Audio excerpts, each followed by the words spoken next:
Bawal. Lahat ko ng vlogger, in-interview ko, nagpa-picture. Pero pagdating ko sa kitchen, masyadong off-limit ako doon kasi privacy ko na yung karapatan ko din naman yun para protektahan yung business ko.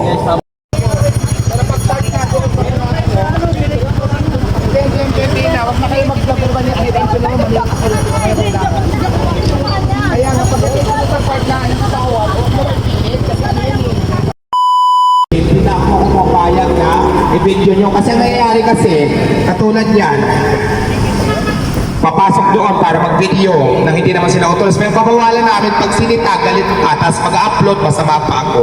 So, respetuhan lang naman tayo. Pag hindi pwede, hindi talaga pwede. Diba?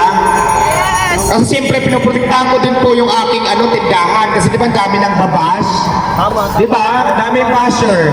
So, ako naman bilang isang may-ari, kailangan ko din talaga protektahan yung tindahan ko. Yes, tama. Lahat naman welcome, pero sanay dahil sa lugar. Pag bawal. Lahat ko ng vlogger, in-interview ko, nagpa-picture.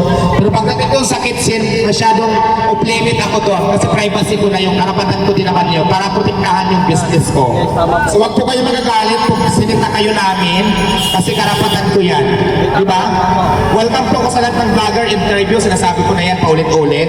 Pero pag sinabing bawal doon, bawal po talaga. Yan, tama. Kasi para nawawala na po ng privacy yung tagaluto. Kasi ang iniingatan ko dito, baka mamaya, may napitsura na marumi doon, nagsama-sama sa pagkain, sabihin marumi. So iniingatan ko yan.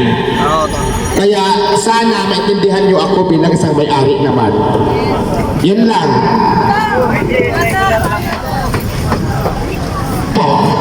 Sino ba yan? Sino bang channel doon? Hindi namin alam eh. Dapat alam na yun kasi matagal na yun eh. Dapat Lagi po yun, kanina pa yun sa kotse mo. Nandun na yun kanina, tapos nung kumain ka pa dyan, nagbayad sila sa dalag, bigay sa'yo. Nag-vlog sa ulit. Ay, may camera na. dapat alam niya yan. Kung matagal na siya nag-vlog dito, dapat alam niya yan. Okay lang naman, wala naman problema. Kasi wag mo i-fail na videoan yung kitchen ko. Kasi hindi nga po pwede. Kasi sinita doon ng mga tao kasi feeling ko yan eh. Nagagalit pa daw. Yun lang. Bawal naman Tapos talaga sabi ko, yun. i-delete mo yan kasi karapatan ko naman yan eh. Diba? Sa ako, tama ko, mag-video kayo dyan, mag-interview tayo. Salamat, sir. Wala tayong problema. Pero pag sinabing bawal. Huwag pilit. Kasi karapatan ko yan eh. Pinuprotektahan ko lang din yung tindahan ko sa dami na nang sa akin, di ba? Oo, tama na talaga. Kami followers mo kami lahat. Kaya nga, wala. Diwata. Bawal. We love you. Hindi talaga pwede ipilit. Oo, bawal talaga eh. Dapat siyang karapatan na... Ang masarap talaga nakasandong. Mainit eh. Wala, hindi ka makakapasok doon. Hindi naman talaga, isang restaurant, hindi ko Kahit naman sa restaurant, bawal man talaga yan. Tapos nakita ko yung mga video niya, parang ang video Oo nga niya din, ng parang po eh, nito, manok, tapos yun doon pumunta siya doon talaga sa kusina. Doon siya nag-vlog kanina. Tinitake advantage Oh, mayroon pala talaga. Meron sino. Tinitake advantage ka niya. Sinisita ko rin, sabi ko, sir, bawal yung alam ko muna sa kanya, papayag siya. Sa lahat ng vlogger. Ayaw niya eh.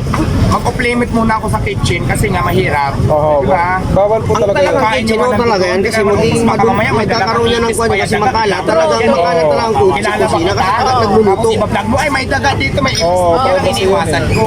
Kasi nung natin masabi, kung ang intention mo, saraan lang ako. Oo, yan. Pwede ka maglagay Tama. ng may bawal kang di ba? Oo. Tapos ilagay, itabi mo doon, sabi mo may ganito. Yeah. Pwede ganun eh, kasi hindi kita kilala, hindi ko alam kung anong motibo mo. Pag bawal, bawal. Oo. Ako, pinagtago ko lang talaga. Kami Sir Adi, The Ninja Samurai, followers ka na. Hindi, pag nakita mo doon sa ibabas ko, pag nakita ko pipilos yun. May babas namin yun. Pagtatanggol po namin kayo. Meron nakita. Tatanggol namin kayo, madam. Yes, Diwata kami! At yun po mga ka-Voyagers. Grabe. Medyo nagalit si Diwata dahil may isa kasing vlogger na pinipilit niyang videohan o picturean yung kusina ni Diwata. Kaya alam naman natin kung matagal na siya dito nagba-vlog, alam naman niya yung rules. Kahit saan naman, bawal naman talaga na bibidyohan o pipicturean yung kitchen ng isang kainan. Kaya yung isa, kahit pinagsabihin ni Diwata, medyo nagagalit pa pero walang nakakaalam kung sinong vlogger na yon. Sabi pa nga niya, yung nakikinig ako na hindi daw siya basher, pero wala naman siguro nga tao na aangkin na siyang basher. Pero wala na, bakit ano bang purpose na bibidyohan niya? Kung matagal na siya doon, araw-araw naman daw siya doon, pero alam niya yung rules sa Diwata na bawal talaga pipicturan yung mga kwan para ibabahas lang si Diwata.